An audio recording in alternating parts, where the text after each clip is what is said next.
If something happens to me, it begins with you meet this young guy named Ryan, who he just graduated high school. He's parked at like a lover's lane with his high school girlfriend. It's kind of a goodbye. They're both going off to different colleges, a romantic type of scene. And next thing you know, car door rips open. He's hit on the head and dragged from the car. He awakes, it's daylight out, he's in the grass, it's morning, car's gone, girlfriend's gone, and they're just never, for the next 5 years, there's no sign of them anywhere. And the natural thing that would happen is everyone thinks maybe he did something to her, like that he was the last person with her. It's always the husband, always the boyfriend, always the significant other type mentality sometimes. And so he lives under this cloud of suspicion so much, and he's harassed on the internet, and so much so that he changes his name. And we kind of meet him 5 years later. He just finished his first year of law school. He's on a trip abroad with his friends, still kind of traumatized by the whole event from those years ago.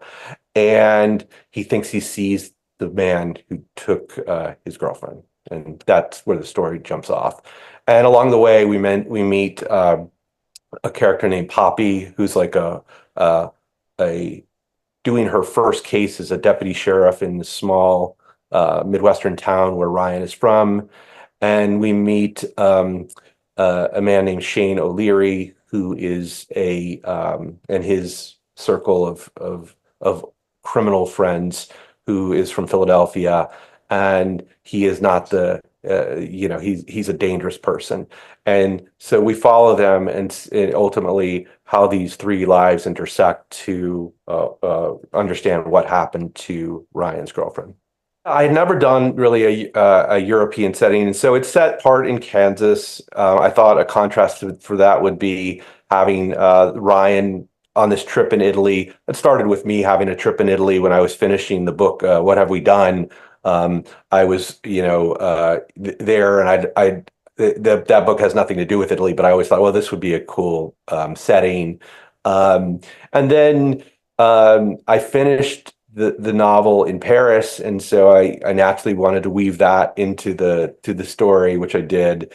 And while I was in Paris for this little extended period, which I had gone to just to finish the book, my wife and I went to this small village I had lived in the UK as a boy, and I hadn't been back in 40 years, and because I'd always thought there was a church in this little hamlet about 2 hours from London, that had always stuck with me, and I thought, oh, it would be interesting to integrate that into the story.